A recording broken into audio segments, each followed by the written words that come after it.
Hey y'all, it's Amanda. Welcome back to my channel, and today we're going to go over my last 5-star predictions. I did that video about 4 months ago, and we're going to pick some new ones, talk about the ones I picked. Were they 5 stars? Let's get into it.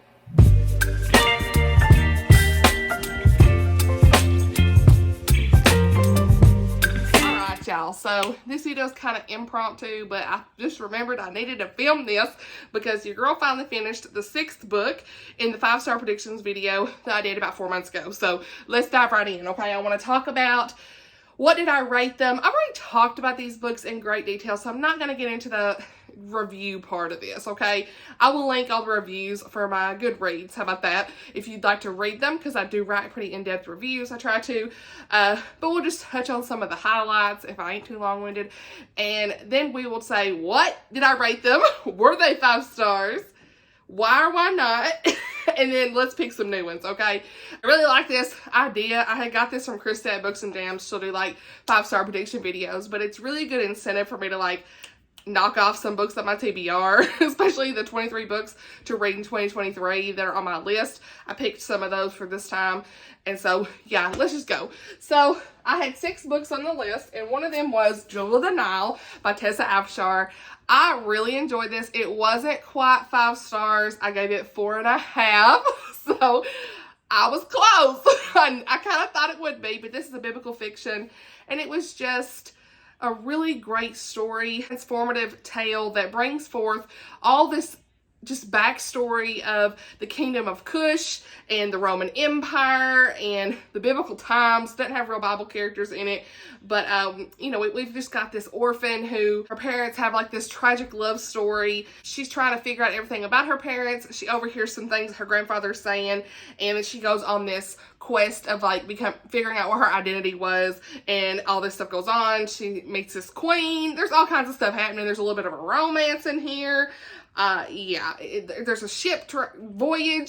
Just, yeah, that's all the highlights I can say that I can remember right off. It's been a while since I've read this, so sorry if I'm like missing something or not saying that 100%, but overall this is a really good biblical fiction. My first Tessa Afshar, definitely gonna be reading more by her. The reason this wasn't quite the 5-star is some of the stuff just like bogged down along the way. Some of the details, the historical side of things, just kind of was like pulled out of the story sometimes.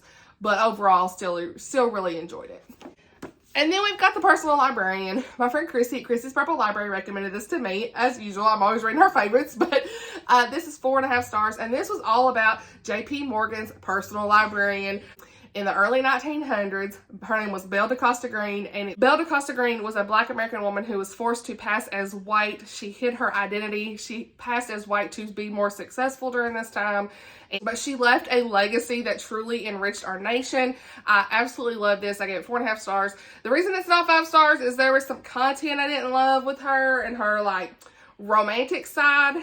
That really wasn't, you know, and then there was some things, like being bogged down again with some historical details, like just a little bit. But overall, still really enjoyed this. Very realistic story, a timeless story, and I do recommend it. Just kind of go into it knowing that there's a little bit of content some people might not, you know, really enjoy, but with her sexual content, we'll say, but it's her story. But I felt like that didn't necessarily add anything to the story, but I still like the other parts of her being his librarian and helping him and everything she did. She was such a smart woman, and that was awesome. So yeah. And then you already knew, like I knew, this was all obvious, right? But Let It Be Me by Becky Wade. Becky Wade. I ain't done that in a little bit, but I knew this was going to be 5 stars, and it was. So I've already talked a lot about the whole Mystery River series, but this one was just such a refreshing story. It had more than just romance, as always her stories do, but very touching subject of her trying to, this main girl, what am I saying, Leah, she's trying to figure out who her real parents are because she took a DNA test. Her parents, she's known her whole life, are not really her parents, according to the DNA test. She goes on this journey to figure out who her parents are. She meets Sebastian. He works at the hospital as a child heart surgeon. Okay, there you go. And they end up meeting and working together because of that. There's a little bit of a kind of a love triangle at the beginning, but yeah. Really enjoyed Leah and Sebastian and the story. And just a great contemporary Christian romance. Had some really good faith content, and I definitely recommend it. Pick up Becky Wade. Start with Stay With Me. Okay, this is book 2. And then My Hope Next Door. There was no doubt this was going to be 5-star. I really didn't have no doubt. Like, I mean, Tammy O'Gray never failed me except on one book that I didn't love. And this one right here, she knocked it at the park. 5 stars, 5 stars, 5 stars. My Hope Next Door, Tammy O'Gray. Okay, Afshar. That's all I got to say. He was the best guy, okay? Like, he really is the best book boyfriend. And this is a pretty hard-hitting book because it really dealt with some hard topics of our main girl, Katie Stone, comes back home after being away for several years. She used to be known as the bad girl in town, and guess what? She back in town. She gave her life to Christ, but people don't believe her. They're like, oh, this girl, she had this bad rep, so, you know, we don't really know that she's changed, but she has changed, and she's trying to make it new for herself and help her parents get back on their feet. Her mom is sick, all this stuff. She's having lots of fights with her mom. Her old I'm trying to, like, go through this really quick, but her ex-toxic boyfriend, Cooper, keeps showing up, and I think that's where I got Cooper, y'all, in that video where I was saying, who's Cooper? I was mixing up the detective names. Anyway, I think that's what happened. But yeah, he keeps showing up, her ex-boyfriend in this, and I'm like, whatever. Miss me with foolery, Cooper. But we have the boy next door, Afshar, and he is the pastor's son. He's had some troubles at his church going on with him. He's finally going back to church. They meet at just the right time. It's just such a great story. Beautiful faith content. I cried. I really cried this. It was so good. I highly recommend it. What just fell? Oh, that scared me into death. I think one of my Tolkien books just fell. Anyway, I'm over here shaking a bookshelf. So yeah, 5 stars. Highly recommend. You're going to be crying, honey. Best faith content. Oh my gosh. The forgiveness in this. Okay. Loved it. Loved it. Loved it. I know myself. What? Oh, we dropped a book. Would it be a video if I wasn't dropping a book? Okay. So the next one on my list was Legacy of Mercy. This is book 2 after Waves of Mercy. I can't talk. Lynn Austin. I did give this 5 stars. I knew I would. I think I like this better than book 1. There was just something about the continuation of all of our characters' journeys in this. We followed Anna, Keisha, Dirk, and a new character, Cornelia, was introduced. And the faith in this just really brought me to tears in so many instances. Highly recommend the audiobook. If you're not someone who gets on with historical, this is very historically driven. I wouldn't call this necessarily a romance heavy, but it's more historical heavy series. First book's Waves of Mercy.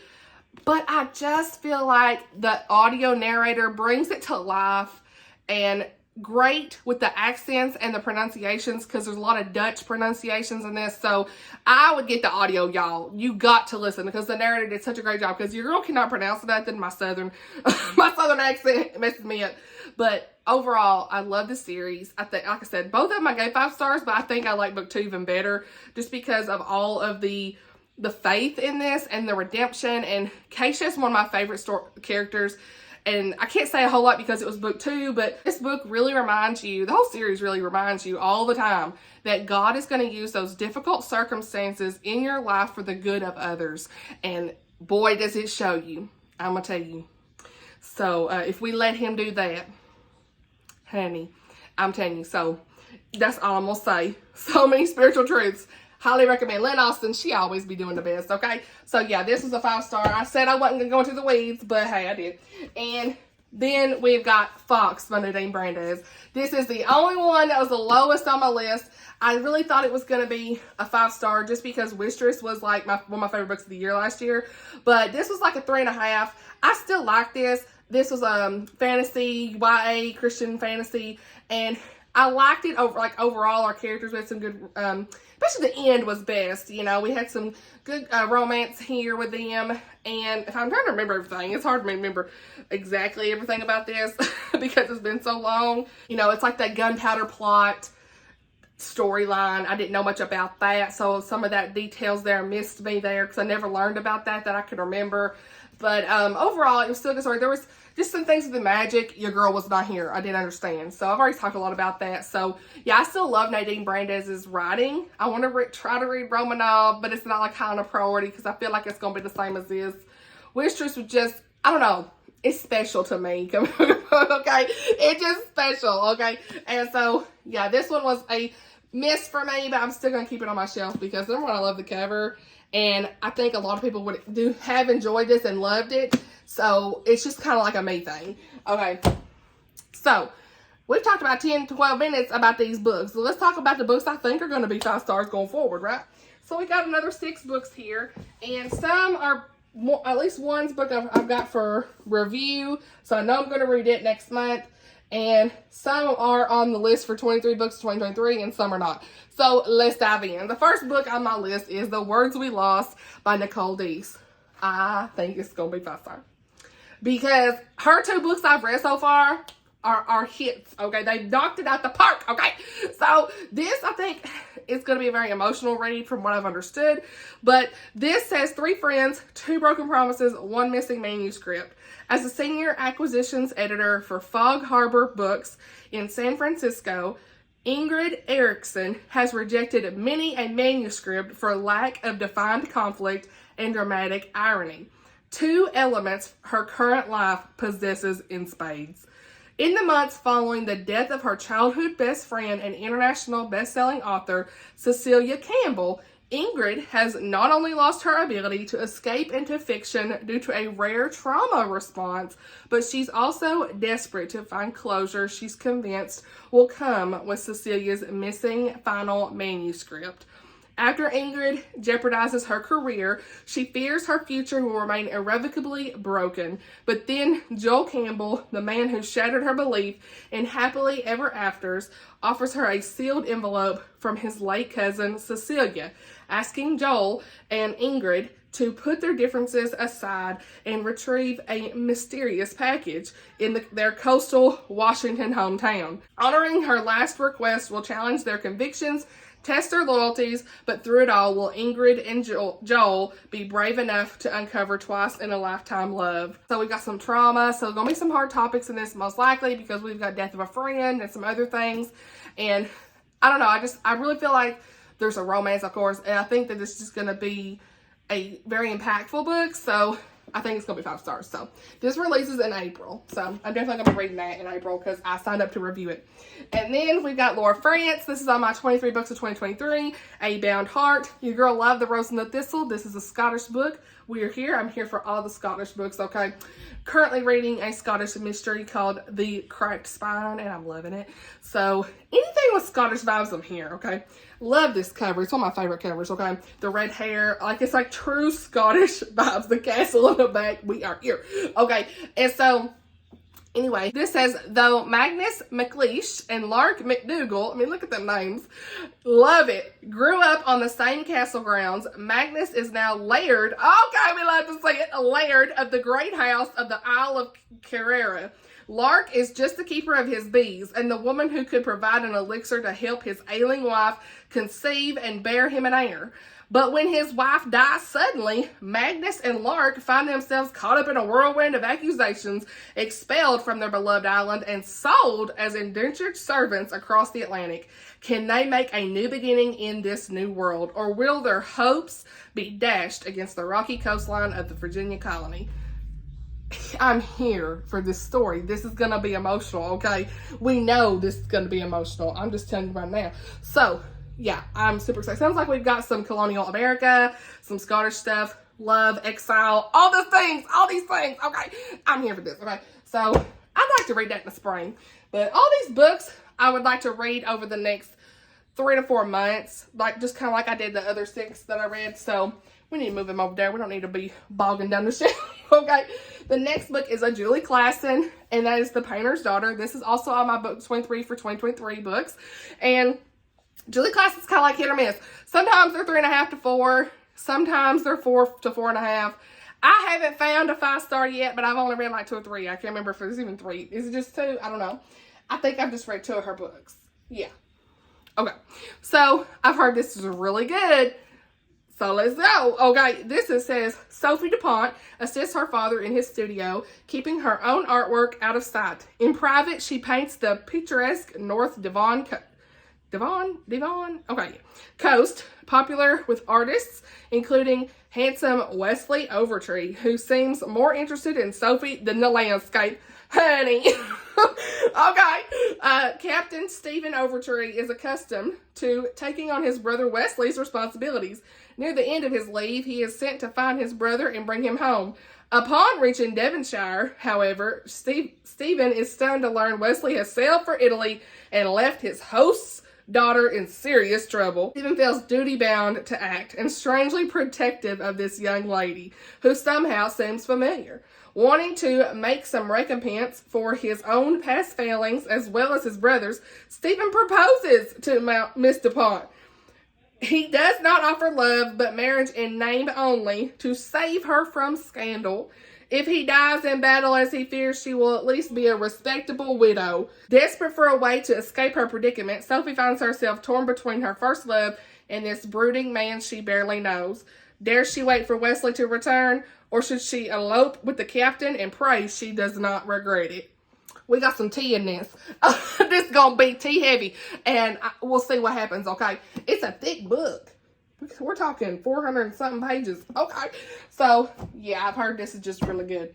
And then we have a newer release from February, Turano. I am fired up about this, okay? My girl, Alicia at For the Love of Christian Fiction has talked about this. Loved it, raved about it. We've already got a cover for book 2. I'm here. I want to read this sooner than later because I need some love and laughter in my life. And Turano books are always hilarious with the banter and the funniness and all the things. And I'm just here. Regency vibes, we're here. I've read Flights of Fancy. That's the only book I ever read by her. It was hilarious, okay? And yeah, let's just go. So I've already read this description for this in another video. But we're going to read it again because it makes me laugh. This is A Match in the Making, The Matchmaker's Book 1 by Turano. Sorry, I should have said the title. So, anyway, let's get into the synopsis real quick. Because it's funny. It just makes me laugh. Makes me want to pick it up tomorrow. You know what I'm saying? Because this is so funny. So, Miss Gwendolyn Brindley accepted a temporary paid companion position for the Newport summer season, believing it would be a lark to spend the summer in America's most exclusive town. She suddenly finds her summer turning anything but amusing when her employer expects her to take over responsibilities as an assistant matchmaker. Sorry. Tasked with the daunting prospect of attaining advantageous matches for her clients, Gwendolyn soon finds herself in the employ of Mr. Walter Townsend, the catch of the season, but a gentleman Gwendolyn finds beyond irritating. I'm gonna memorize this. Okay, Walter Townsend is reluctantly in search of a wife for the sake of his unruly, motherless children, who cannot keep a governess for long. What he wasn't expecting was Miss Brindley, an amateur matchmaker who turns his quest for a new wife into a complete and utter debacle. Constantly besieged by society ladies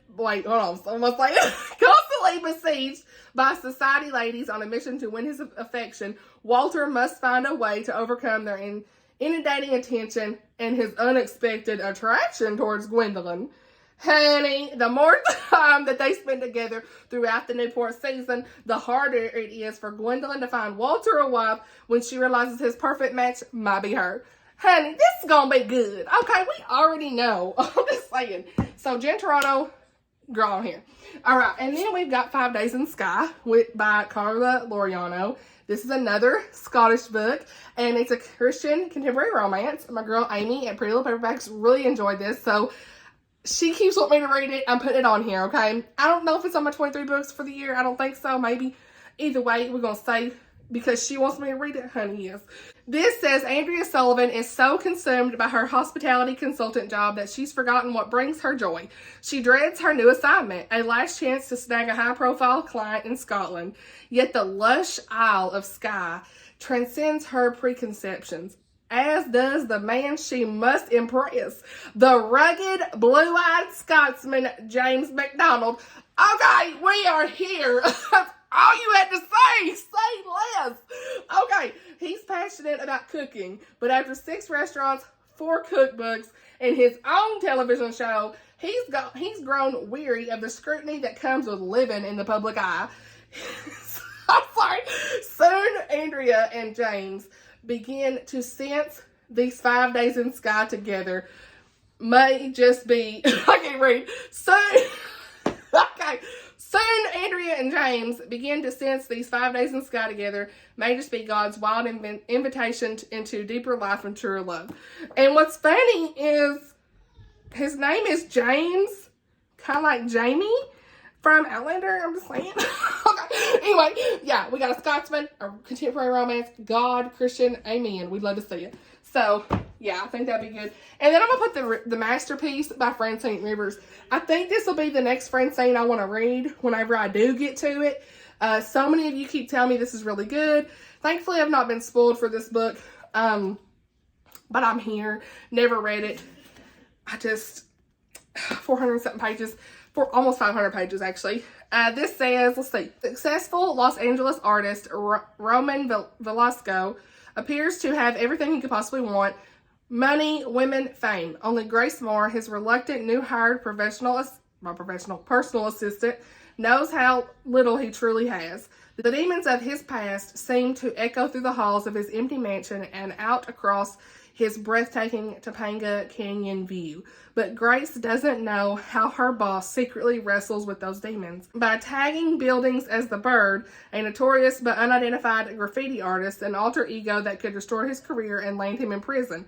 Like Roman, Grace is wrestling with ghosts and secrets of her own. After a disastrous marriage threw her life completely off course, she vowed never to let love steal her dreams again. But as she gets to know the enigmatic man behind the reputation, it's as if the jagged pieces of both of their pasts slowly begin to fit together until something so unexpected happens that it changes the course of their relationship and their lives forever.